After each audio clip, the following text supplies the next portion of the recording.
নবী করিম সাল্লাল্লাহু আলাইহি সাল্লামের দরবারে নবীজির কাছে একজন গ্রাম্য সাহাবী আসলো। আসার পরে বলল, ফাকালা দুল্লানি আলা আমালিন ইদা আমিলতুহু দাখালতুল জান্নাহ। জুড়ে বলেন মারহাবা। আল্লাহর নবীর সাহাবী বলেন, ইয়া রাসূলুল্লাহ, আমি একজন গ্রাম্য মানুষ, ইয়া রাসূলুল্লাহ নবী গো, বেশি বেশি গোলামি করতে পারি না, বেশি সময়ও আপনার কাছে দিতে পারি না, দয়া করে আপনি আমারে এমন কিছু আমলের কথা বলে দিন যে আমল করলে আমি আল্লাহর তৈরি জান্নাতের মেহমান হতে পারবো। একটু জোরে বলেন সুবহানাল্লাহ। আপনারা কি জান্নাতে যাইতে চান? জান্নাতে কি এমনি যাওয়া যাবে? গোলামি করা লাগবে কিনা বলেন? এই জন্য গ্রাম্য সাহাবী, সহজ সরল সাহাবী নবীর দরবারে এসে বললেন, ইয়া রাসূলুল্লাহ নবী গো, এমন কয়েকটি আমলের কথা বলে দিন, এমন ওয়াজ করুন আমাকে যে ওয়াজ শোনার পরে আমল করলে আমি সরাসরি জান্নাতে যাইতে পারবো। আল্লাহর নবী বললেন, সাহাবী ক্বালা তা'বুদুল্লাহ, এক নম্বরে তুমি আল্লাহর গোলামি করবে। বলেন তো, মালিকের গোলামি করা দরকার আসেনি?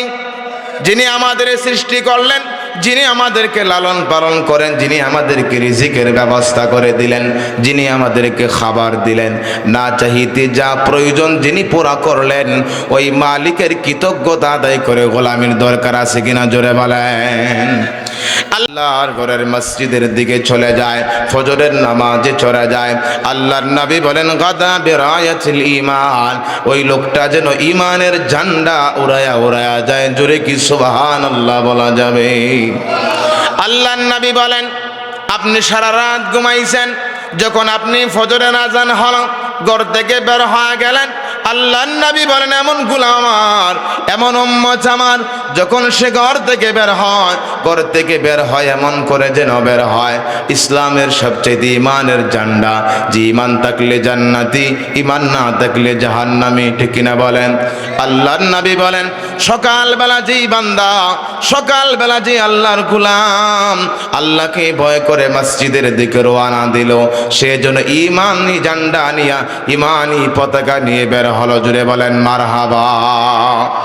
পক্ষান্তরে আল্লাহর নবী বলেন, ওমান গাদা ইলা সুক গাদা বিরায়াতি ইবলিস, এমন অনেক গোলাম পাবেন, এমন এক বান্দা আল্লাহর জমিনে বসবাস করে তাকে, যারা সকালবেলা মসজিদে যাওয়ার সুযোগ নাই, সরাসরি বাজারে চলে যায়, হাটে চলে যায়, জুগানে চলে যায়, যেটায় মন চায় সেটায় যায়, কিন্তু আল্লাহর ঘরে সে মসজিদে আসে না। এমন গোলাম আছে কিনা?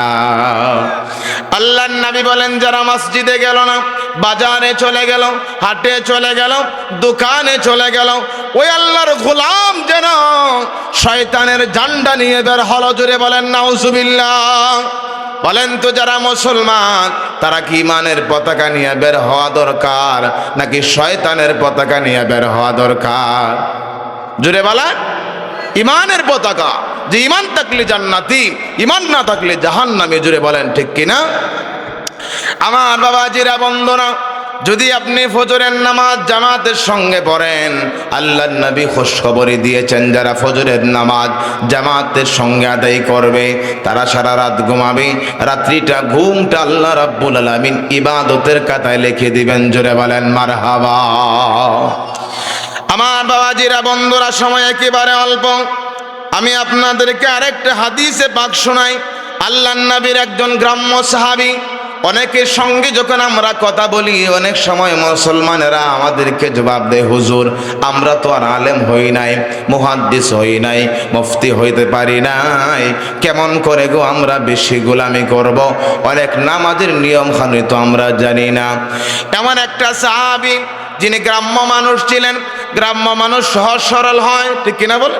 গ্রামের মানুষ শহরের মানুষের চাইতে তুলনামূলক সহজ সরল হয়।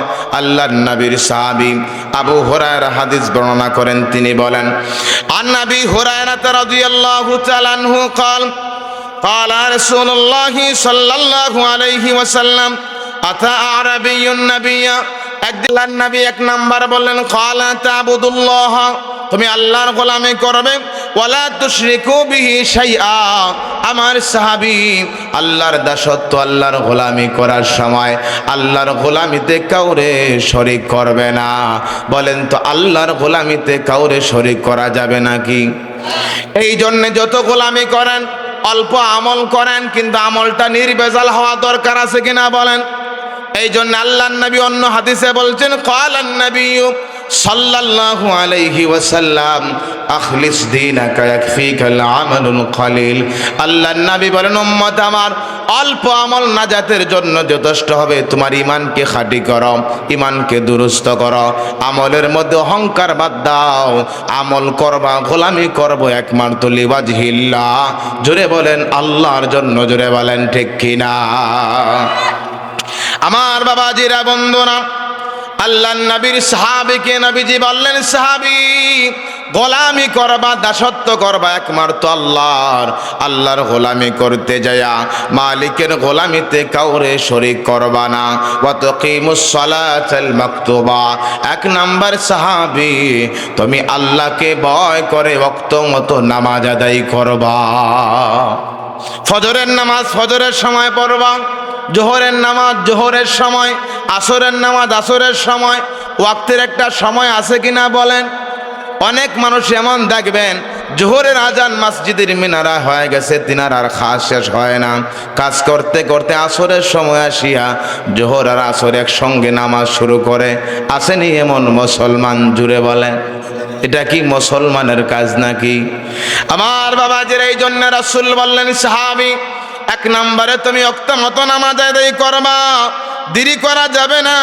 ওয়াতু আদ্দিস যাকাতাল মাফরুদা। যখন মাল তোমার বাড়বে, সম্পদ তোমার বাড়বে, যাকাত তোমার উপর ফরজ হবে, হিসাব করে যাকাত দিবা, আল্লাহকে ভয় করে যাকাত আদায় করবা। জোরে বলেন মারহাবা। তারপরে রাসূল বললেন, সাহাবী শোনো, ওয়াতাসুমু রমাদান। সামনে আসছে মাহে রমজান মাস। আল্লাহর নবী বলেন, সাহাবী শোনো রে, মাহে রমজানের রোজা রাখবা। বলেন তো রমজান মাসের রোজা রাখা দরকার আছে কিনা? আমার বাবাজিরা, আল্লাহর নবী তিনটা ওসিয়ত করলেন, তিনটা ওয়াজ করলেন। এক নাম্বার ওয়াজ করলেন, সাহাবী, গোলামি হবে আল্লাহর, দাসত্ব হবে আল্লাহর, আল্লাহর গোলামিতে কাউরে শরীক করা যাবে না। দুই নাম্বার, গোলামির মধ্যে শ্রেষ্ঠ গোলামি হলো নামাজ, ওয়াক্ত মতো নামাজ আদায় করবা। নামাজের পরে যদি সম্পদ বাড়ে, যাকাতে দেওয়ার মতো উপযুক্ত হয়, হিসাব করে যাকাত দিবা। আর মাহে রমজান তাকদিরে আসলে, নসিবে থাকলে রমজানের প্রত্যেকটা রোজা আল্লাহকে ভয় করে রাখার দরকার আছে কিনা বলেন? আল্লাহর নবীর সাহাবী ওয়াজ শুনলেন, যেমন আপনারা আজকে ওয়াজ শুনতেছেন, ঠিক কিনা বলেন? আমার বাবাজিরা, আল্লাহর নবীর সাহাবী ওয়াজ শোনার পরে, নবীর সাহাবী গ্রাম্য মানুষ, এবার নবীর সাহাবী আল্লাহর নবীর ওয়াজ শুনিয়ে ফিডব্যাক দিচ্ছেন। আল্লাহর নবীর সাহাবী বলেন, ক্বালা ওয়াল্লাযী নাফসি বিয়াদিহি লা আযীদু আলা হাযা শাইআ। জোরে বলেন আল্লাহু আকবার। আল্লাহর নবীর সাহাবী আল্লাহ রাব্বুল আলামিনের নামে কসম করে বলে, আল্লাহর নবীর সামনে বলতেছেন, ইয়া রাসূলুল্লাহ, ওই মালিকের কসম, যে মালিকের কুদরতের হাতে আমার প্রাণ, ওই মালিকের কসম করে বলছি গো নবী, আপনি যে ওয়াজ করলেন, যে নসিহত আমাকে করলেন, আমি এর মধ্যে বাড়াবো না, কমাবো না। আপনি যা বলেছেন আমি তাই করব। জুড়ে বলেন মারহাবা। আমার বাবাজিরা, আল্লাহর নবীর সাহাবী যখন এই কথা বললেন, আপনি যে ওয়াজ করেছেন গো নবী, আমি সব হুবহু আমল করব, ওয়ালা আনকুসু মিনহু, কমাবো না। ফালাম্মা ওয়াল্লা, অতঃপর এই সাহাবী এই কথা বলে চলে যায়। আল্লাহর নবী আবার বলেন, ক্বালান নবিয়্যু সাল্লাল্লাহু আলাইহি ওয়াসাল্লাম, নবী আমার বলেন, মান সাররাহু আইয়ানজুরা ইলা রাজুলিন মিন আহলিল জান্নাহ।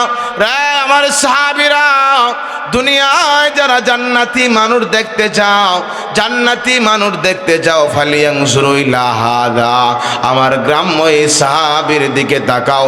একটু জোরে কি সুবহানাল্লাহ বলা যাবে? বলেন তো, জান্নাতি আর জাহান্নামী বলতে পারে কে? আল্লাহ রাব্বুল আলামিন সব জানেন, কিন্তু আল্লাহর নবী যাকে বলছেন জান্নাতি, জান্নাতি বলতে দেরি হয়েছে, আল্লাহ কবুল করে নিয়েছেন। জোরে বলেন ঠিক কিনা? যেমন 10 জন সাহাবীকে রাসূল দুনিয়াতে জান্নাতের সার্টিফিকেট দিয়েছেন, জান্নাতের টিকিট দিয়েছেন। আল্লাহর নবী বলছেন আবু বকর ফিল জান্নাহ, ওমর ফিল জান্নাহ, উসমান ফিল জান্নাহ, আলী ফিল জান্নাহ। জোরে বলেন ঠিক কিনা? এমন করে 10 জন সাহাবীর কথা রাসূল বলতেন, 10 জন সাহাবী দুনিয়ায় জান্নাতি হয়ে মারা গেছেন, ঠিক কিনা বলেন? তেমার একজন সাহাবী গ্রাম্য মানুষ, যিনি দুনিয়াতে বেশি আমল করতে পারবে না, বিদায় আল্লাহর নবীর কাছে এসে বললেন ইয়া রাসূলুল্লাহ, সহজ কিছু ওয়াজ করুন যা আমল করলে আল্লাহর জান্নাতে যেতে পারবো। আল্লাহর নবী 3টা কথা বলে দিলেন, সাহাবী মানলেন। এমন মানলেন, বললেন হুজুর যেই ওয়াজ করলেন এর মধ্যে কমাবো না বাড়াবো না, যা বলেছেন তা ইনশাআল্লাহ পালন করব। আল্লাহর নবী বলছেন পৃথিবীর মানুষেরা, দুনিয়ায় কোনো জান্নাতি মানুষ দেখতে হলে আমার সাহাবীর দিকে তাকাও, সে দুনিয়ায় থেকেই জান্নাতি হয়ে গেছে। জোরে বলেন সুবহানাল্লাহ। বলেন তো আমাদের গোলামি করা দরকার আছে কিনা? দুরূদ শরীফ পড়ুন সাল্লাল্লাহু আলা, বাবার টাইম শেষ, 2 থেকে সাল্লাল্লাহু আলাইহি।